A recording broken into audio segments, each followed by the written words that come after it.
The Miss Dennis School of Writing. "What kind of writing do you do?" asked the novelist sitting to my left at a writer's luncheon.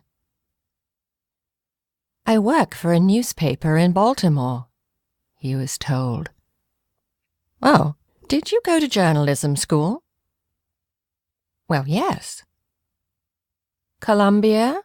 he asked, invoking the name of the most prestigious journalism school in the country. "Actually, no," I heard myself telling him. "I'm one of the lucky ones. I am a graduate of the Miss Dennis School of Writing." Unimpressed, the novelist turned away. Clearly it was a credential that did not measure up to his standards. But why should it? He was not one of the lucky ones.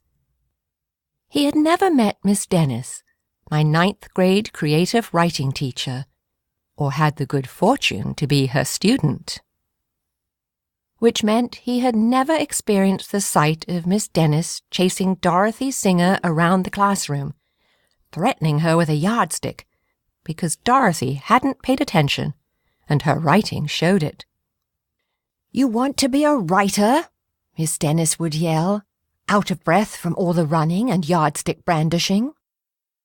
"Then pay attention to what's going on around you. Connect. You are not Switzerland, neutral, aloof, uninvolved. Think Italy." Miss Dennis said things like that. If you had any sense, you wrote them down. "I can't teach you how to write, but I can tell you how to look at things, how to pay attention," she would bark out at us, like a drill sergeant confronting a group of undisciplined, wet-behind-the-ears Marine recruits. To drive home her point, she had us take turns writing a description of what we saw on the way to school in the morning. Of course, you never knew which morning would be your turn. So, just to be on the safe side, you got into the habit of looking things over carefully every morning and making notes.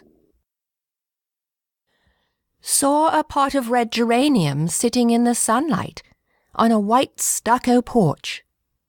An orange-striped cat curled like a comma beneath a black van. A dark grey cloud scudding across a silver morning sky." It's a lesson that I have returned to again and again throughout my writing career. To this day, I think of Miss Dennis whenever I write a certain kind of sentence. Or to be more precise, whenever I write a sentence that actually creates in words the picture I want readers to see. Take, for instance, this sentence. Miss Dennis was a small, compact woman, about albatross height, or so it seemed to her students, with short, straight hair the colour of apricots, and huge eyeglasses that were always slipping down her nose. Or this one.